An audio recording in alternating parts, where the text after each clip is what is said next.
Բարև ձեզ, իմ զրուցակիցը հոգեբան Մարիամ Մեհրաբյանն է։ Կյանքը հետաքրքրացնելու ինչ ձևեր գիտեք։ Կյանքը ինքնին հետաքրքիր է, ոչ թե ձևերն է պետք գտնել հետաքրքրացնելու, այլ ընկալել կյանքի հետաքրքրությունը։ Քանի որ եթե նույնիսկ ամեն առավոտ մենք արթնանանք այն մտքով, որ ինչ հետաքրքիր է եւ ինչ լավ է ապրել այս լուսավոր աշխարհում, անգամ երբ անձրև է գալիս, տարբերակների կարիք չի լինի, մեր գլխում դա կառաջանա, բայց երբ մարդիկ սկսում են ընկալումները մքացնել, նեղացնել, ապա գալիս ենք այն հարցին, թե ինչպես հետաքրքրացնենք, ինչ մեթոդներ ընտրենք։ Օրինակ գրքերը։ 1. Ընթերցանությունը, պարը, երաժշտությունը, նկարելը, մաքուր օդ շնչելը, ճիշտ շնչառություն կարգավորելը, առավոտյան զբոսնելը, քնելուց առաջ մտքերի լոգանքը, այն ամենը, ինչը կարող է օգնել, որ եթե ես մտքերս մքացրել եմ, դարձնեմ ավելի լուսավոր։ Հիմա մարդիկ ասեն առավոտյան ես շտապում եմ մի կերպ աշխատանքի, երբ զբոսնեմ, երբ վայելեմ։ Շատ ճիշտ կասեն մարդիկ, բայց կյանքի հենց այդ շտապողականությունն էլ դարձնում է կյանքը մի կետում ձանձրալի, որովհետև շտապելը եւ ուղղակի լավ ապրելը, արագ ապրելը դրանք հոմանիշներ չեն։ Դանդաղ շտապիր արտահայտություն կա, մի քիչ հումորային, մի քիչ абստրակտ, բայց իմաստը հետեւյալի մեջ է։ Եկեք պատկերացնենք այսպիսի մի պահ։ Եթե մարդը ամեն օր ուղղակի շտապում է եւ վազում է, եւ դրանից գոհ չէ, առաջին հարցը մարդը ինքնին պետք է տա, ես ինչի համար եմ շտապում։ Եթե իմ մոտիվացիայի մեջ նյութական շահն է կամ որևէ կետի հասնելն է, ապա այդ նպատակը շտապողականությունը վերածելու է իմ ամենօրյա գործողությունները։ Ես առանց վարքյան կորցնելու պետք է հասնեմ, որպեսզի իմ նպատակը մոտեցնեմ իր արդյունքին։ Սա չի հանգեցնելու այն ներքին զգացողությանը, որը որ մարդկանց այս պայդրությամբ խանգարում է, ասում եմ, իմ կյանքը միապաղաղ եւ ձանձրալի է։ Հաջորդ կարևոր կետը, որը որ իմ ասածների մեջ կարող է բարի երգի եւ այլնի տեսքով մարդկանց հոգնեցնել, ես մի շատ կարևոր օրինակ եմ միշտ այստեղ ընդգծում, որ եկեք մի հատ ձեր հոբիները տարիներ շարունակ նայենք ինչի եք վերածել։ Հոբիները նրա համար են, որպեսզի մեր օրինակ, մի օրինակ աշխատանքը օրվա վերջում կամ օրվա սկզբում ստանա գույն, ռիթմ, բայց երբ որ մենք հոբիները մոռանում ենք եւ դարձնում ենք մի կույտ, որը որ պետք է ընդամենը աղբամանի փոխարեն դարակի մեջ մնա, ապա ինքը դարակից դուրս չի գալու եւ մեզ ուրախացնի։ Ամենօրյա գործողությունները, անգամ շտապելիս ականջի մեջ հնչող երաժշտությունը կարող է մեր հոգեվիճակի վրա դրական ազդել։ Ուստի, եթե մարդիկ երկար ժամանակ ապրել են այնպիսի մարդկանց հետ, որոնք տխուր են, սովորաբար ասում են ես այդպիսին չէի։ Փոքր հասակում շատ ուրախ էի, ամուսնու հետ երկար տարիներ ապրելով դարձավ իմ կյանքը միապաղաղ, որտեվ ինքը չի սիրում։ Դա փոխանցվում է, փաստորեն կողքի աննկատ, բայց փոխանցվում է։ Այսինքն ես սկսում եմ սովորել այդ վարքը։ Մարդու էությունը փոխվում է, կախված նրանից, թե ում հետ է անցնում իր կյանքը։ Այո, բնականաբար ուրախ մարդկանց կամ այնքան ուրախացրեք, որ նա փոխվի։ Այո, կամ ուղղակի, եթե օրինակ, մենք այս վերջում շատ հաճախ ենք ընտանեկան թեմաների մասին խոսել, հատկապես եթե ամուսին նախընտրում է անդադ լինել բազմոցին եւ կինը ուզում է աշխատանքից հետո զբոսնել, ինչպես վարվել։ Բազմոցի ընտրությունը դա դիմացինի ընտրությունն է։ Ինչի համար է հաճախ մարդկանց սկսում խանգարել, որ դուք չեք կիսում իմ հետաքրքրությունը, չէ՞ որ դուք կիսում եք մի ամբողջ կյանք։ Այսինքն կինը ոչ թե պիտի պայքարի, որ տղամարդը բազմոցից վեր կենա, ինքը միայնակ պիտի դուրս գա զբոսնելու։ Եթե այդ զբոսանքը, լավ տրամադրությունը շատ ավելի հաճախ լինի, վստահ եղեք, հակառակ կողմը ով չէր սիրում զբոսնել, շատ շուտով միանալու է նրան։ Բայց եթե դա անընդհատ ասվում է մատնացույց անելով, այսպես սեղմելով, ինչպես ասում են, սիրելի մազոլի վրա, ապա մարդը սկսում է դիմադրությամբ ընդունել դա եւ ինչ է տեղի ունենում։ Ես իմ բազմոցը ինձ հարցեր չի տալ, իմ բազմոցը ինձ չի քննադատում, իմ բազմոցը ինձ չի ստիպում։ Հետաքրքիր բան ասացիք։ Հաճախ երբ որևէ խնդիր է առաջանում տանեկան հարաբերություններով, կողմերից մեկը անընդհատ այդ խնդիրը բարձրաձայնում է։ Փաստորեն դա խնդիրը չի լուծում։ Թվում է թե եթե անընդհատ ասես, շատ ասես, միգուցե կլուծվի։ Ես չեմ տեսել այդպիսի մի ընտանեկան զույգ, ովքեր անընդհատ իրար փոխելով, անընդհատ այդ խնդիրը բարձրաձայնելով, վիճելով հասել են որևէ արդյունավետ կետի։ Ինչ անել նման դեպքում։ Երբ ուզում ես, որ այդ խնդիրը լուծվի, ես առաջին թերապևտիկ հարցը գտամ որպես ընտանեկանի մասնագետ, ընտանեկան հոգեբան, երբ ամուսնանում էիք։ Առաջի կետը այն միտքներով պետք է փոխեք, երբեք փոքրիկ մի բաները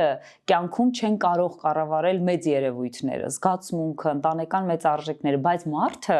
Մարտեակը, կինը, տղամարդը փոքրիկ երևույթը վերցնում է,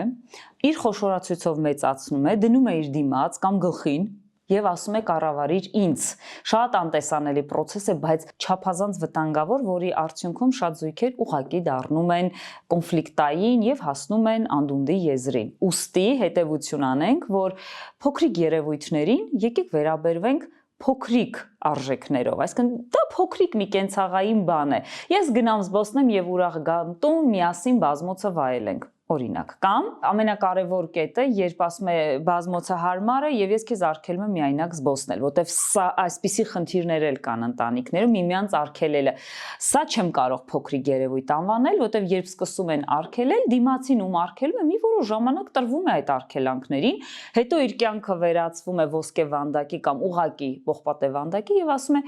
ես էլ չեմ կարողանում, խեղդվում եմ։ Դրա համար այստեղից հետևություն ենք անում այն զույգերի համար, որոնք արգելանքների դեպքում պետք է ասեն, որ երկուսս հասուն մարդ ենք եւ դու գիտես քեզ ինչն է լավ եւ ես գիտեմ ինձ ինչն է լավ։ Մեր համատեղ կյանքը պետք է լինի երկու ուրախ մարդկանց համատեղ կյանք, հարմարավետ մարդկանց համատեղ կյանք, համատեղելի մարդկանց համատեղ կյանք։ Եթե արգելանքին մեկ կամ երկու անգամ զույգերից մեկը վերաբերվում է շատ լուրջ, որ այդպես պետք է լինի, հատկապես կանայք տղամարդկանց են այդպես վերաբերվում, չնայած որ շատ կանանց կողմից է արգելանքներ կա տղամարդկանց միջև եղած հարաբերության ընկերների հետ հավաքույթներին եւ այլն եւ այլն։ Փոխադարձաբար սա վերածվելու պողպատե վանդակի, խուսափել արգելանքներից, որովհետեւ եթե նույնիսկ դա ի սկզբանե պետք է լինի բաժանության պատճառ, իբրև նշանված զույգ, իբրև ընտանիքին գնացող զույգ ավելի լավ է այդ փուլում, որտեվ ընտանեկան կյանքը բոլորս գիտենք ավելի շուտ շղթա է, քան ազատություն։ Եվ եթե շղթայի մեջ դու սեփական ազատություն ի սկզբանե չես ընդգծում, հավատացեք, սիրելի կանայք, սիրելի տղամարդիկ, դուք ձեռք եք բերելու շղթայի մեջ ներքին անազատություն։ Եվ ինչ է ստացվելու, որ եթե մենք չենք հետևում մեր ազատության սկզբունքներին եւ դա տալիս ենք դիմացինին նվեր եւ դիմացին այդ նվերը թանկ չէ գնահատում, վերջում ինչ ենք ստանում։ Մեկ պարկ խնդիրներ։ Դասական օրինակով հարցը ձևակերպեմ, երջանիկ ընտանիքները ինչ նմանություններ ունեն։ Երջանիկ ընտանիքներին, եթե փորձեմ իմ փորձով նմանությունները ասել, նրանք լսում են իրար, այնտեղ մեղավորները շատ են, որովհետև ընտանիքում եղած ցանկացած բան, անգամ երեխան կարող ասել իմ պատճառով էր կամ ամուսինը։ Այսինքն յուրաքանչյուրը փորձում է ոչ թե ուրիշին մեղադրել, իր մեջ մեղքը փնտրել։ Այնտեղ մեղադրանքը գնում է դեպի իր անձը։ Օրինակ, երբ աշխատում եմ արդեն իրենց դժբախտ համարող ընտանիքներիդ, ասում են, ես ինչ է, պետք է ես փոխվեմ։ Այստեղ կարմիր լույսը վառվում է, երբ արդեն սեփական անձը այնպես է սահմանազատված, որ առաջ գնալու փոփոխությունների համար տեղ չկա։ Եվ ամենակարևոր օրենքը երջանիկ ընտանիքների այն է, որ այդ հարցը նրանց մոտ չի ծագում։ Երջանիկ են թե ոչ։ Այո։ Եվ երջանիկ ես չես նկատում, որ երջանիկ ես։ Եվ ամենակարևորը չես գնահատում եւ մսխում ես այդ երջանկությունը։ Ես այստեղ կավելացնեի երջանիկ եւ խելացի ընտանիքները։ Խելացի ընտանիքները ամեն օր աշխատում են իրենց երջանկության համար։ Ապրում են հանուն երջանկության։ Իսկ սովորություններ կան, որ ունեն։ Եվ երջանիկ ընտանիքներ ունեն սովորություններ, եւ հիմա կթվարկեմ եւ տրեյնինգի նման կփորձեմ տալ, որպեսզի մեզ լսող ընտանիքները արդեն սկսեն փորձարկել։ Եվ դժբախտ ընտանիքներ ունեն սովորություններ, որ նրանց հանգեցնում է դժբախտության, ուշադրություն,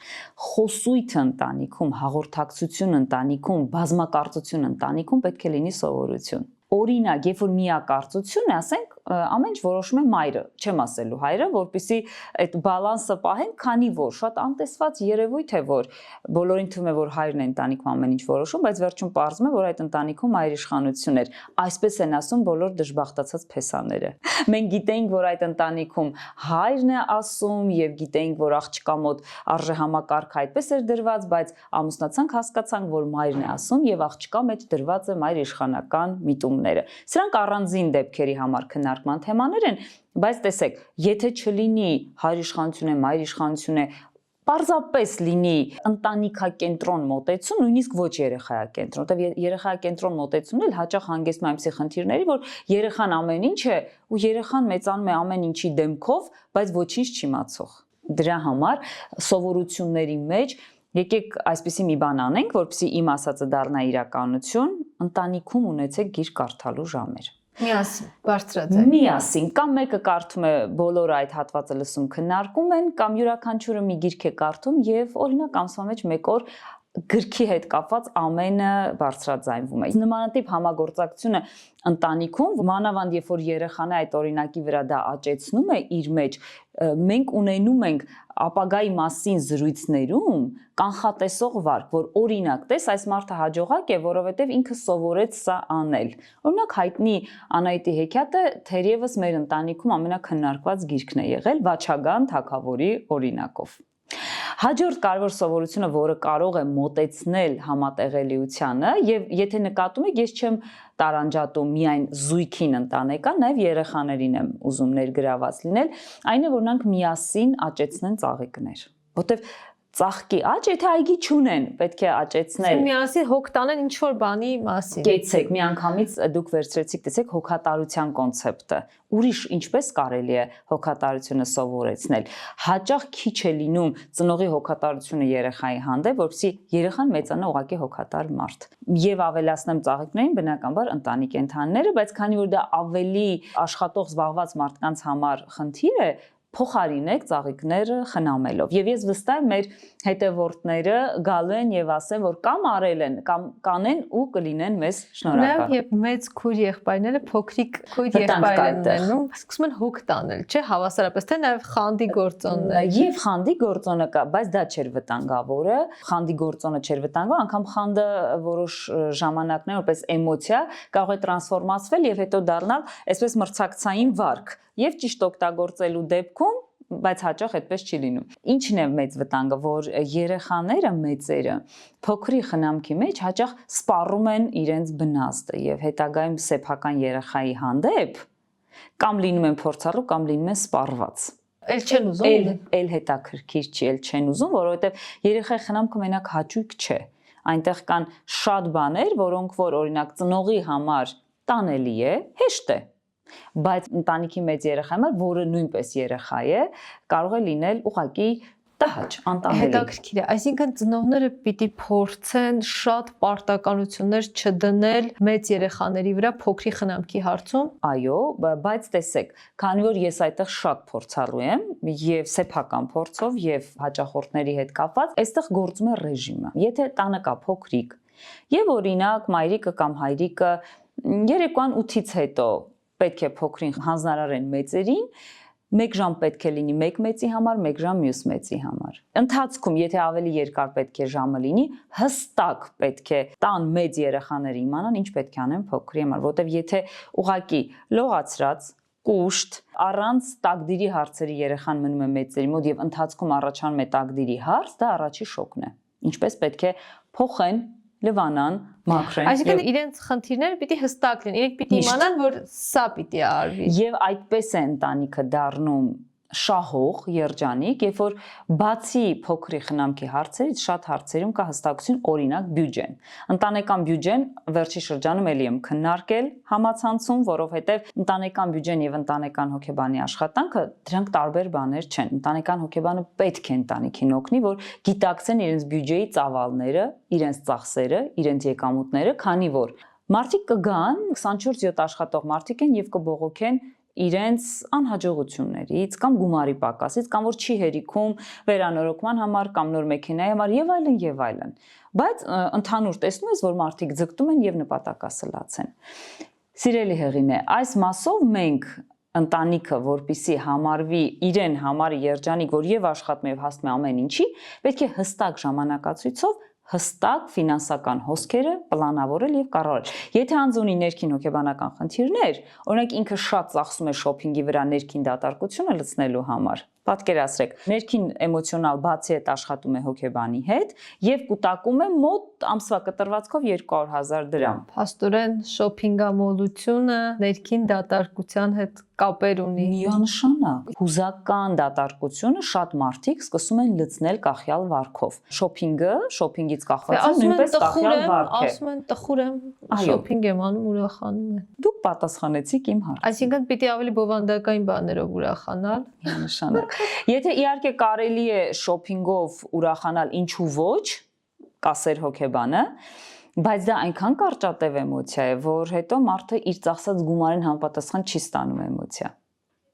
Իսկ բովանդակային, եթե օրինակ շոփինգի հետ կապված գումարը մարդը տրամադրում է ներքին ընտանեկան հարցերի կարգավորման, ավելի երկարատև է սկսում ուրախանալ։ Իսկ ինչ փոքրիկ սովորություններ կան, որ մարդը առօրյայում կարող է կիրառել այդ երջանկության պահերը որսալու համար։ Հարց առաջին, որ մարդը պետք է պատասխանի, ինքը տեղյակ է ինքը ինչից է ուրախանում, որը կարելի է դարձնել սովորություն։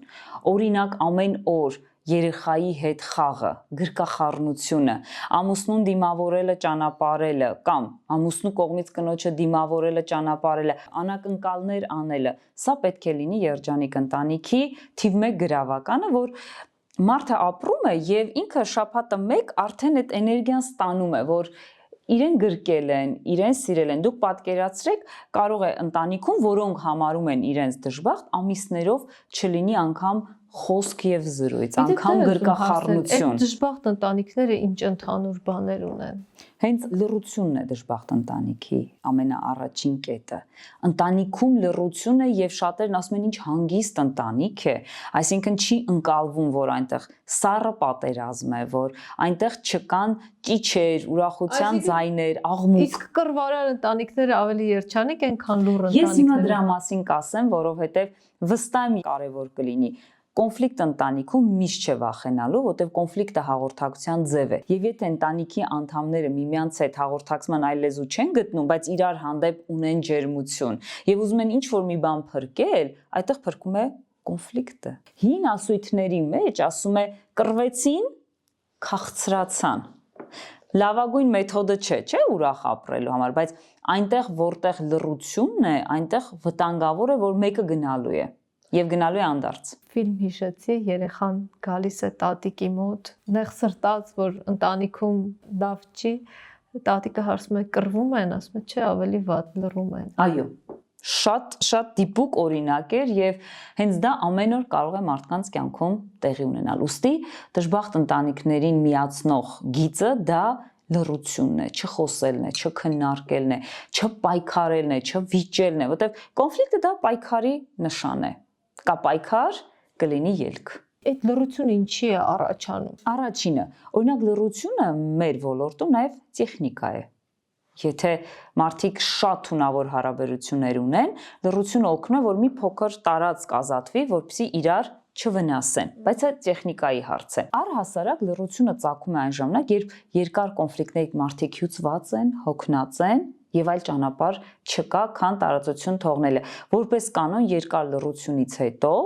եթե չստանան համապատասխան ուղղություն, նրանք կարող են առանց հետնայելու գնալ։ Կամ մտնեն լռությունից հետո ավելի սուր կոնֆլիկտային փուլ, որը ամուսնալուծության ամենատոքսիկ փուլն է, նախ ամուսնալուծական թունավորումները։ Օրինակ հիշեցի, մի աղջիկ դպրոցը չավարտած ամուսնացավ, իր վերջին զանգին ինքը արտասվում էր, հետո իր մտերիմ ընկերներից, որ հարցրել էին, որ եթե քեզ համար այդքան ցավոտ էր, որ դու շուտ ամուսնացար, ինչի այդ որոշումը կայացրել, ինքը ասաց, որ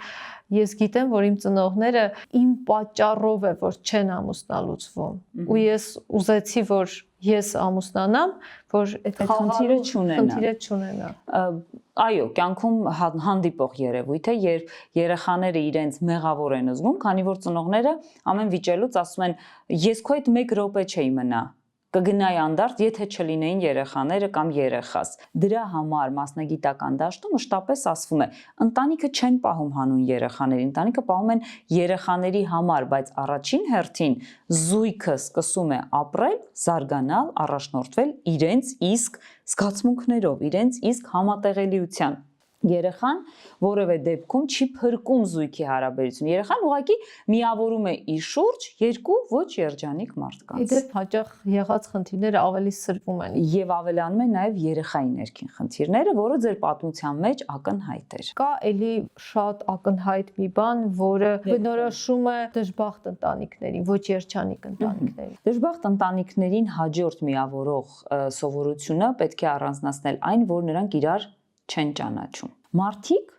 կարող են ապրել 30-40 տարի, մեզ համար նրանք նաև սիրելի զույգեր են դառնում, հա, մեր հարևանների մեջ են, հաճախորդների մեջ են, բարեկամների մեջ են, ապշելու բան է, նրանք իրար չեն ճանաչում եւ նրանց երեխաներն ասում են ամբողջ օրը իրար միս են ուտում։ Դնենք ճակերտների մեջ։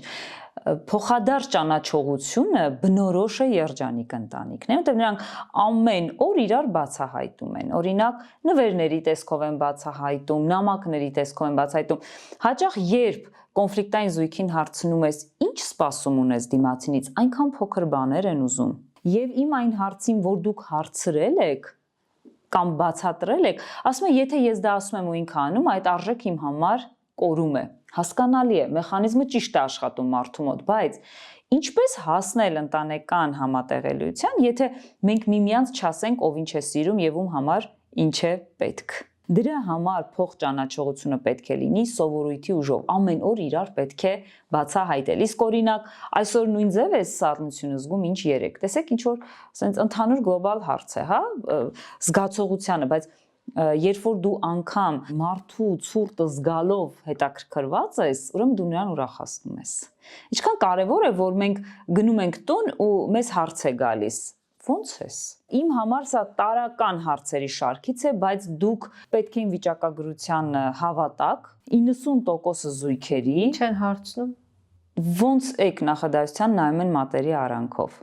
Հո ամեն օր չեմ ասելու, այս տարբերակով։ Իսկ ինչ հարցեր պետք է տալ եւ ինչ հարցեր չի կարելի տալ։ Վնասող հարցեր։ Ընտանիքում չի լինում չի կարելի հարցեր, որովհետև միայն այդ հարցերի պատասխանները անգամ մեզ համար անսպասելի, տհաճ հարցերի դեպքում մենք ճանաչում ենք դիմացինին, վտանգը զգում ենք։ Եթե ասենք չի կարելի հարցնել ընկերների հետ հավաքույթի ժամանակ ինչ եք զրուցել, այո, դա ինչ է հետաքրքիր, բայց ոնց անցավ, սա կարելի է, այսինքն եկեք մենք ընտանիքի անդամի համար առանձնացնենք նրա զգացողությունները տաղավարային խոսակցություններից, զրուցարանի խոսակցություններից, որտեղ եթե նա կնոջը հետաքրքիր է, բա իրանք ինչ էին ասում, սա կարող է գաղտնապա ամուսնում փակել, որովհետև նույնիսկ կարող է ասել քո ինչ գործ, եւ սրանից կինը կարող է նեղվել, բայց եթե ասի իսկ քեզ ոնց էիր զգում այդ հանդիպման ժամանակ, ուրախացար, լիցքաթափվեցիր ընկերներիդ հետ, տարբերում ենք, չէ, որ դեպքում ոնց է պետք վարվել։ Ուստի մեր սիրելի կանայք եւ տղամարդիկ, նաեւ երեխաները պետք է ընտանիքի անդամներից ստանան զգացողություններին վերաբերվող հարցեր։ Եվ օրինակ, նույնիսկ այս դեպքում այսպես կարելի է ձևակերպել. ամուսինը կամ կինը ուզում է ընկերների կամ ընկերների հետ 3 օր անցկացնել, եւ դա շատ բարդ է մի կողմի համար, որովհետեւ ինքը սովոր չէ, որ կինը կամ ամուսինը մենակ գնա եւ այլն, այդտեղ արդեն գալիս է ընտանիքի ներսում առաջացող հետեւյալ խնդիրը, որ քանի որ դա քեզ լավ է եւ դու դա կուզես, ինձ ինչքան էլ դժվար լինի մենակ այս 3 օրը, ես համբերատար կսպասեմ քեզ։ Միայն խոստացիր, որ կանցկացնես լավ ժամանակ։ Այս դեպքում չի կարող ընտանիքը գնալ փակուղի։ Նույնիսկ վստահ եմ այն մյուս կողմը կարող ասել, օ, դե լավ չգնա։ Եթե այդպես է, ես ընտրում եմ քո հետ մնալը։ Տեսեք, իմ անznազողությունը բերում է մյուսի անznազողությանը։ Ասում եք, օրինակ երեխային պիտի հարցնել ոնց ես, բայց կարիք չկա օրինակ ամեն օր հարցնել ինչ է ստացել։ Դա նույնն է, ինչը որ ասել, իսկ ինչ էիք խոսում։ Ինչ է ստացելը, ինչ է ստացել։ Պետք է երեխան դպրոցից բերի ու պատմի իր էմոցիաները, որովհետեւ հաջորդ առավոտ այդ էմոցիայի շարունակությունը լինի։ Եթե մենք պայքարում ենք հուզական ինտելեկտի, բարձր ինտելեկտուալ պատրաստվածության համար, եթե մենք մարդու մեջ ձևավորում ենք ստրեսականություն, տեսեք, որ մարդիկ են ստրեսական, որոնք գալիս են այնպիսի ընտանիքից, որտեղ իրեն խանգարող մի բան չկա, հա? Աշխատանքի վայրում ենթադրենք տղամարդը եկել է եւ այնքան շփոթված է ընտանեկան կոնֆլիկտից հետո, որ անգամ չգիտի թղթապանակը ուր դնի, գցում է, հարց ես տալիս 3 անգամ պետք է կրկնես։ Չէ, շփոթված, ընկճված մարդու օրինակ եմ բերում, որը ընտանիքում խնդիր ունի։ Կինը եկել է աշխատանքի եւ բռնարար ամուսին, ով ամեն օր ասում է այսօր շուտ կգաս։ Սա ինձ համար աշխատանքային հարաբերություններում հաճախ հանդիպող խնդիրներից է, երբ ամուսինը կնոջ բռնարար է, կինը աշխատում է շատ հաճելի կոլեկտիվում, հիմնականում կանանց կոլեկտիվ է, բայց պարտադիր կա խանդի տեսարան, բայց պարտադիր կա արգելքներ, կոլեկտիվի հետ չես գնալու այսինչ տեղ, այսօր շուտ արի, վաղը մի գնա, առավոտը ուշ գնա։ Արդեն կինը չի կամ կենտրոնանալ աշխատանքի վրա։ Հիմա պատկերացրեցինք այդպիսի մի մարդու, ով եկել է աշխատանքի։ Հիմա պատկերացնենք կադր 2 նրա տուն գնալը։ Եթե այդ ամենի քննադատությունների, անիմաստ արգելքների փոխարեն հնչի ոնց ես, լավ է անցել օրդ, հաճույքով ես գնում, քեզ այնտեղ թեթև է, որովհետև այս օրինակների կողքին կան օրինակներ, որտեղ կինը 3 անգամ ավել ճանապարհ է կտրում գալիս, բայց միշտ ուրախ է, որտեղ տեղյակ եմ, որ ամուսին ամեն օր ասում է լավ է անցել աշխատանքի վայրում։ Ես շատ ինձ ծանոթ մարդկանց օրինակներ եմ ասում։ Եվ ուզում եմ օրինակը վարակվի, որովհետև երջանիկ ու դժբախտ ընտանիքների սովորությունները նաև աշխատանքից հետո շարունակվում է տանը։ Ես ուղղակի ուզում եմ պատկերացնել այն մարդու հոգեկան աշխարհը, ծանրաբեռնվածությունը եւ կիսել այն մարդկանց հետ, որ մարդուն այդ կետին են հասցնում, քանի որ եթե կինը տղամարդ աշխատանքի վայրում կենտրոնանում, նա ոչ թե աշխատում է, այլ աշխատանքից հաճույք է ստանում։ Ինչպես անել, որ երեխաները լինեն ստրեսական, հաճախ ծնողների գերխնամքն էլ կարող է հանգեցնել, որ լարված լինեն երեխաները, ավելի ստրեսային լինեն, եւ դուք եք այդ օրինակը բերել, որ շատ վայվույ անող ծնողների երեխաները ավելի ստրեսային են լինում։ Ստրեսակայունությունը այն կարևոր համակարգն է երեխայի օրգանիզմում, այն էլ աճող, զարգացող օրգանիզմում, որտեղ մենք բոլորս ունենք անելիք։ Ստրեսակայուն երեխան չպետք է մեծանա քննադատությունների մթնոլորտում։ Ստրեսակայուն երեխան խրախուսանք ստացող երեխան է, ապրես։ Ստրեսակայուն երեխան մոտիվացվող երեխան է հայրիկի, մայրիկի կողմից, հատկապես հայրիկի, ոչ թե որ մրցադաշտում այդ ինչ քեզ թույլ տվեցիր, այս ինչ թուլիկ ես, այս ինչ վատը կռվեցիր, այլ ես տղես քո հետ էի, հիանում էի, ապրես, այնքան լավ շարժում արեցիր, բայց պարտվել է օրինակ երեխան։ Այո, այստեղ չի կարող ստրես լինել։ Ստրեսակայուն երեխան այն երեխան է, ով գիտի ուր է գնում, ինչի համար է գնում, ոչ թե տանը ասել են չգնաս ու ինքը թաքուն մի բան պլանավորած անում է, թեկուզ լավ բան։ Իսկ այդ հոգատարությունը, որ կընկնես, կվնասվես, կմրսես, գերխնամքը մենք քննարկել ենք, հանգեցնում է տագնապային երեխային։ Ճիշտ է, երեխան հետո սկսում է նույն մոդելով գնալ, բայց ստրեսակայունության տեսանկյունից մենք պետք է երեխայի զգայարանների հետ ճիշտ աշխատենք, այսինքն ստրեսակայուն երեխան աչքով պետք է տեսնի ամուր ծնող կամ ծնող ով ունի խնդիր եւ այդ մասին խոսում է ազնիվ։ Բացատրեմ ինչի մասն է խոսքը, ծնող, որը որ ոչ թե անընդհատ ստում է, ինչու ուշ եկավ, ինչու գումար չկա, անգամ ամեղ ստերը, եթե այդպիսի արտահայտություն կա, բայց մարդիկ միշտ ասում են իմ սուտը օգտակար է, իմ սուտը անմեղ է, չկա նման բան։ Սուտը սուտ է, իրականության աղավաղումն է։ Այլ երեխային ասել, որ չի ստացվել, չեմ կարողանում, չեմ հասցնում։ Այն երեխաները, որոնք վերջին 10 տարվա մեր հետազոտության արդյունքն եմ ձեզ հետ կիսում, նաև հրապարակելու ենք։ Այն երեխաները, ովքեր որ ուղիղ լսում են տանը ինչու գումար չկա, ոչ թե սուտ են լսում, այլ ուղիղ լսում են ինչու գումար չկա, նրան գումար վաստակելու մեջ չեն ունենում խնդիրներ, որովհետև գիտեն մեխանիզմ։ Ոչ թե սկսում են գումար չլինելուց լինել ընկճված անհաջողակ մեկի հոգեբանությամբ, այլ գիտեն, եթե այսօր չկա, վաղը կաշխատեմ եւ կլինի։ Սովորաբար ստրեսակայուն մարդը լինում է նաեւ հաջողակ, որտեղ նրան որևէ բան կյանքում չի ընկճում, նա ամեն օր ուղակի առաջ է գնում։ Հետաքրքիր օրինակ եք բերել, որ այն երեխաները, որոնց շատ են ասում կհիվանդանաս, կընկնես, բան ավելի հաճախ են հիվանդանում։ Ծրագիրը։ Եթե ես դուրս եմ եկել ու քամի է, մի անգամից այստեղ միանում է մայրիկի հրահանգը, ցուրտ է կմրսես։ Ես այս վերջում մի ծնողների, մեծ ծնողների խմբի հետ աշխատելիս ասեցի, ըստ ձեզ երեխան ծնվում է մրսելով,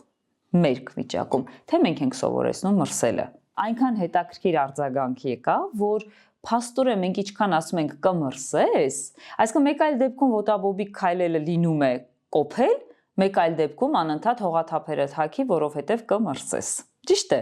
Հիմա եկեք կոփելու եւ կոփվելու տեսանկյունից նայենք ու տեսնենք, որ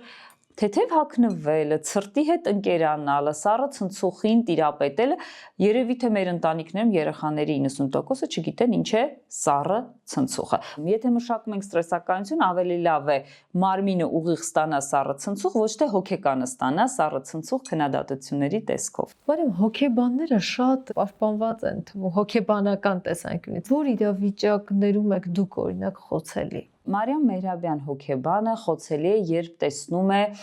անտուն, լքված, չխնամված երեխաներ։ Այդ նույն չափ խոցելի չեմ որևէ երևույթի հանդեպ։ Որևէ, անգամ պատերազմի ցնցումը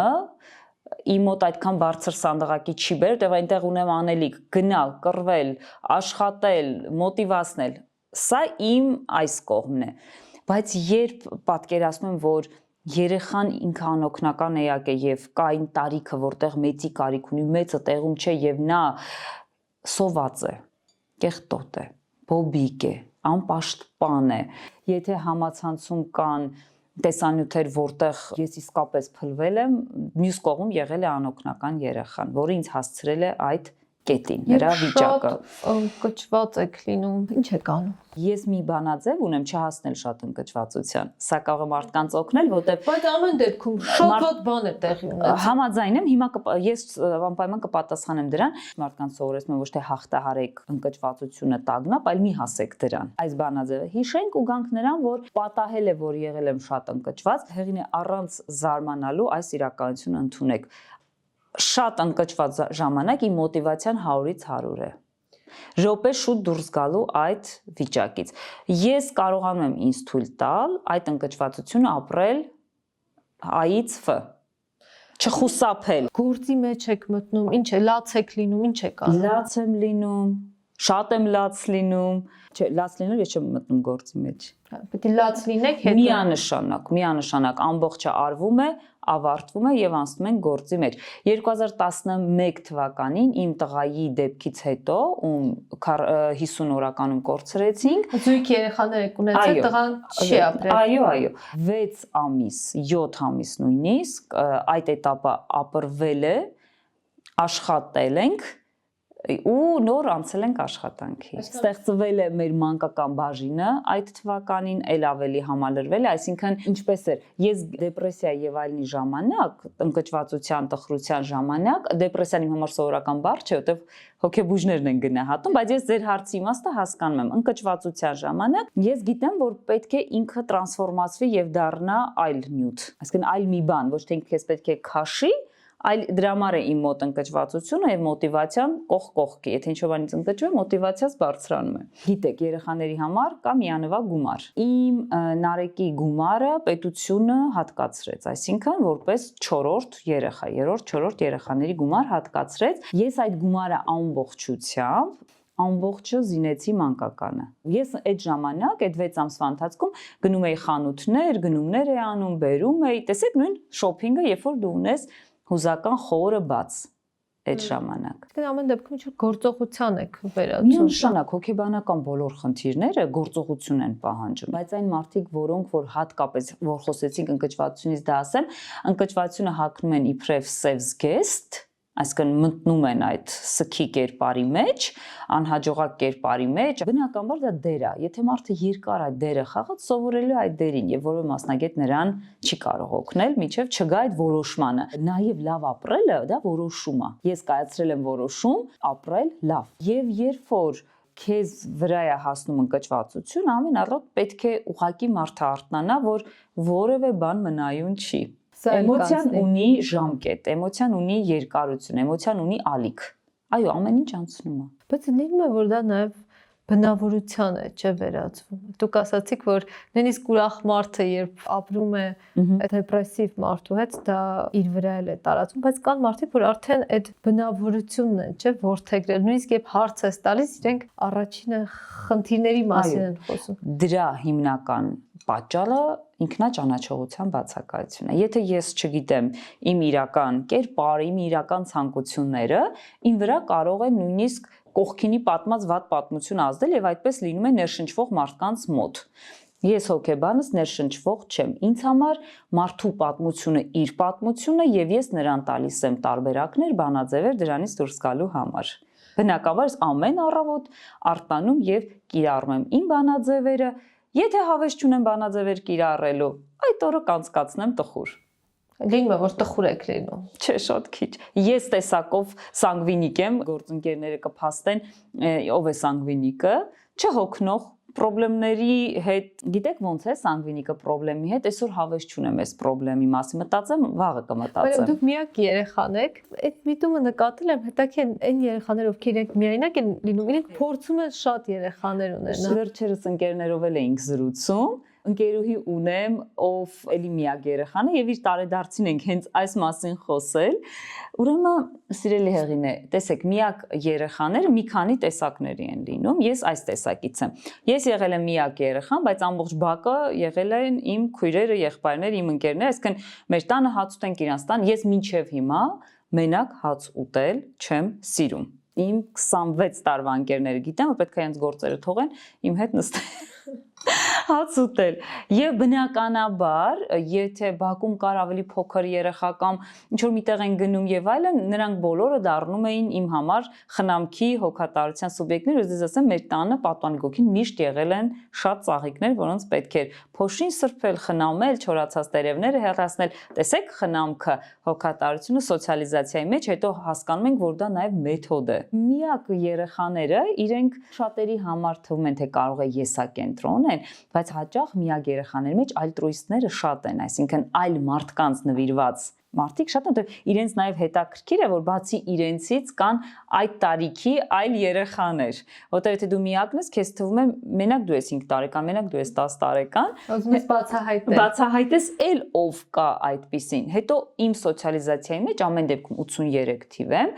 եւ էլ ավելի խստությամբ, այսօր ծնողները ավելի կարող են ընտրել, չէ, չտանել մանկապարտեզ եւ այլն, բայց ամենայն խստությամբ ես եւ մանկապարտեզ եմ գնացել եւ դպրոց եւ խմբակներ եմ հաճախել 1001, միշտ եղել եմ մրցույթների, օլիմպիադաների եւ այլնի կենտրոն, որտեղ սանգվինիկ եմ, այստեղ միակ երեխան կապ չունի։ Բայց հետաքրքիր կապ կա, որ ուզում ես շատ երեխաներ ունենալ, այսինքն այդ բանը, որ դու չես ունեցել, երևի իմ դեպքում չէ, որովհետեւ մեր տանը ավելի շատ երեխաների կողմնակից իմ ամուսինն է։ Ես իհարկե դեմ չեմ, բայց միշտ որևէ միջոցառման, որ ասեն, քանի երեխա ունեք, ասենք իր կենսագրությունից են հարցնում եւ այլն, կասի առայժմ 4։ Պատկերացրեք ինքը ինչքան է սիրում երեխաներ եւ ինչքան է նաեւ մեզ բոլորիս մոտիվացնում այդ ուղղությամբ։ Նաեւ այլ երեխաներ է շատ սիրում։ Օրինակ, շատ կողմ է, որ մենք ընտանիքում նաեւ ունենանք որդեգրված երեխաներ, բայց շատ կուզենա, որ մաշկի գույնով լինեն մուկ։ Այսինքն, այո, սև երեխաներ է ուզում իմ ամուսինը, նույնպես ունենալ։ Հա, ունենում ենք, ունեցել ենք, ունենում ենք, ընթացքի մեջ է։ Որևէ աերոպորտում, եթե իմ ամուսինը տեսնի սև երեխա, ծնողից թույլտվություն է հարցնում, գրկում է, սիրում է, նկարվում է, ասում է ուրիշ են, ուրիշ։ Այդքան սիրում է։ Խոճապային գրոհի ժամանակ ինչ անել։ Տագնապային գրոհը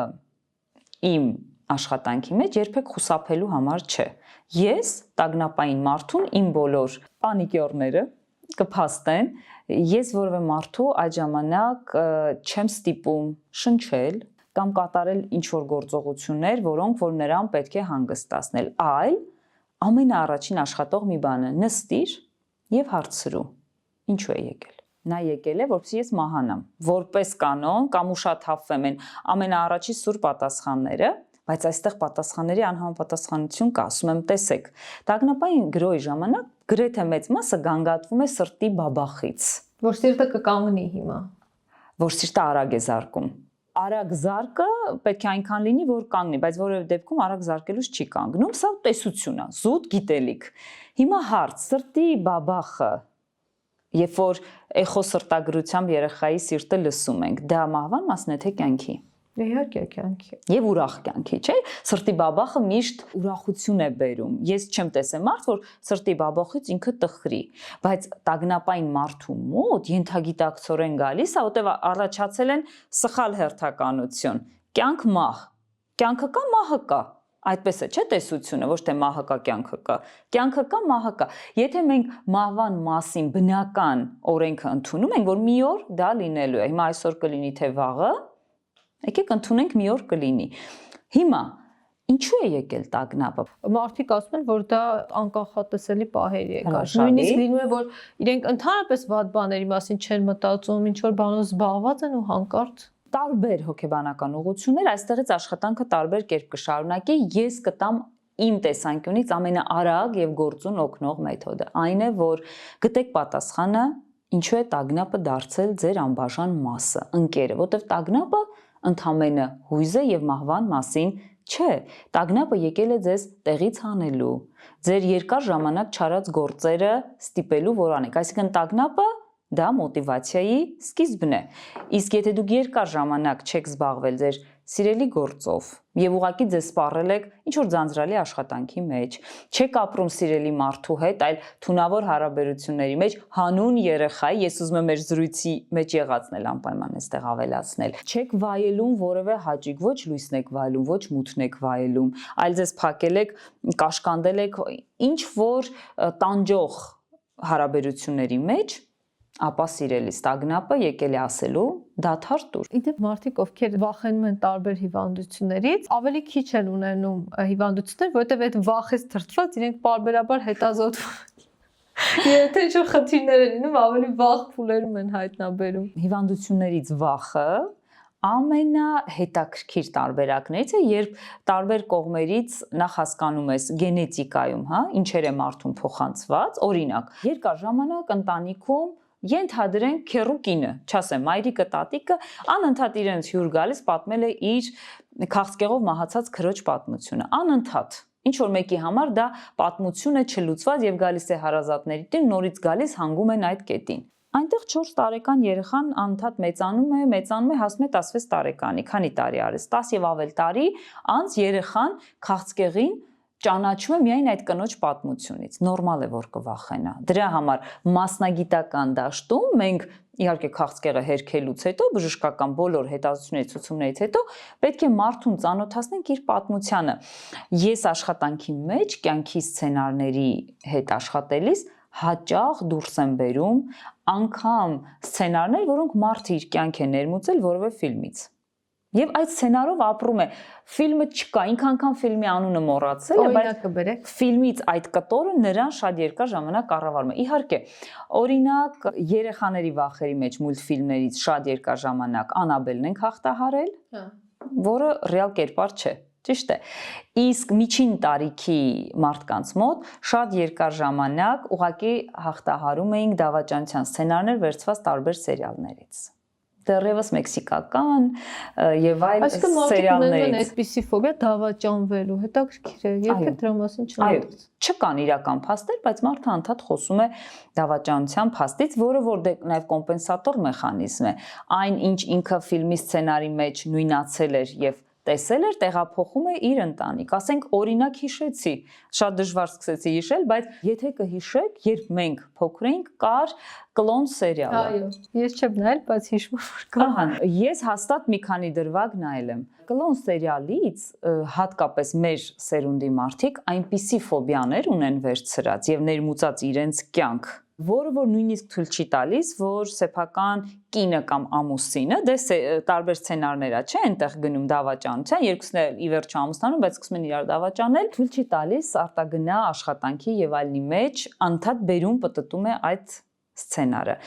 Ասել կուզի, որ այնպես չէ, որ սցենարները դավաճանության նաև չկան իրականում, կան իրականում եւ դա ահագնացող մեծ թիվ է կազմում,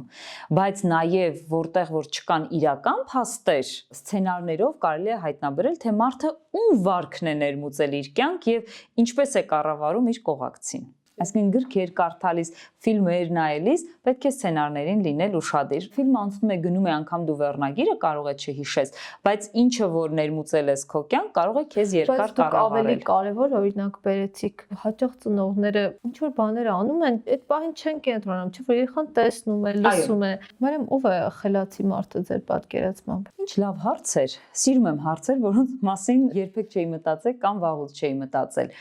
Խելացի մարդը կանխատեսող եւ խնդիրների համար մի քանի տարբերակներ ունեցող մարդն է։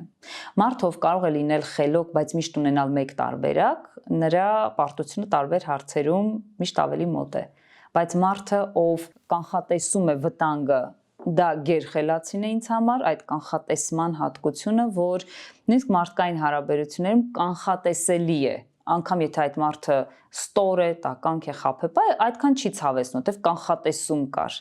Եվ այն, որ եթե սիտուացիան, ասենք հիմա օրինակ եթե լույսերը գնան, մենք ունենանք եւս մի քանի տարբերակ զրույցը շարունակելու։ Բակ կգնանք կամ ուրիշ լույս կապահովենք եւ այլն։ Ով է ուժեղ մարդը։ Ուժեղ մարդը սեփական էմոցիաներից չվախեցող մարդն է, որովհետև մարդը միշտ կարող է դխրությունից, ընկճվածությունից այնպես վախենալ, որ այդքան վախենալու չլինի ստրեսը, որքան որ նրա ռեակցիան այդ ամենին։ Հակազդումների մասով, եթե ես ճանաչում եմ իմ տխրությունը հաջորդ պահին իմ տրանսֆորմացված ուժն է։ Իմ ընկճվածությունը հաջորդ պահին իմ տրանսֆորմացված մոտիվացիան է։ Ուստի ուժեղ մարդը այն մարդն է, ով գիտի, որ իր էմոցիաները ունեն 1001 գույն, մեկ գույն չի, որ ունեն, այսինքն միշտ դեղին արևը չէ։ Որ գիտելիքներն ու հմտություններն են ամենակարևորը կյանքում։ ԳԿՀ-ի համակարգը, գիտելիքների, հմտությունների, կարողությունների բազա մենք շատ երկար ենք նույն համասարանական տարիներին ուսումնասիրել, բայց հետո ինձ համար այդ սահմանումները բոլորը փոխվել են։ Ձեր սահմանումը ո՞րն է։ Գիտելիքը իմ փորձից ձեռք բերված սեփական սահմանումն է տարբեր հարցերի մասին, որտեղ նույն ձև ընտանիքը բառարանային եւ ընտանիքը կյանքում շատ տարբեր սահմանումներ ունեն։ Կարողությունը իմ կարողանալն է, որի հետ ցավոք մանկուց երեխաներին քիչ են ծանոթացնում, բայց ես պայքարում եմ, որ մանկուց բոլորը կարողանալ, որովհետեւ ամեն բան մարդը կարող է խոսել 17 լեզուներով ու ինքը չգիտի այդ մասին։ Իսկ հմտությունը, որ ինչպես ես կհասնեմ այդ ամենին, այսինքն իմ հմտությունների զարգացման ամբողջական համակարգը այն է, որ այնինչ ես գիտեմ եւ ես կարող եմ, դառնա ինձ համար փորձ։ Ամենակարևոր խորհուրդը, որ ձեզ տվել են կյանքում։ Դու կարող ես, որովհետև դա ինձ ասվել է 15 տարեկանում, այնպիսի մի этаպում, երբ ինձ բոլորը ասում էին դու չես կարող համասան ընդունվել, որովհետև ամբողջ համակարգը կոռումպացված է եւ դու չես պարապում ռեպետիտորների մոտ։ Իսկ մենակ դպրոցով դու չես կարող։ Հնարավորություն ֆինանսական, որ դուք պարապեիք կրկնուսույցի մոտ։ Այո։ Բայց դուք ընդունվեցիք առանց Բայց պարապելու։ իմ ուսուցիչը ասեց դու հաստատ կարող ես, ես քո գիտելիքները տեսնում եմ, կարողությունները տեսնում եմ, դու անպայման կընդունվես։ Շատ կարևոր է, չէ՞, որ կյանքում լինեն մարդիկ, որ ճիշտ ժամանակին ճիշտ բաներ ասեն։ Այո, Շնորհակալություն, Մարիամ։ մենք կարող ենք։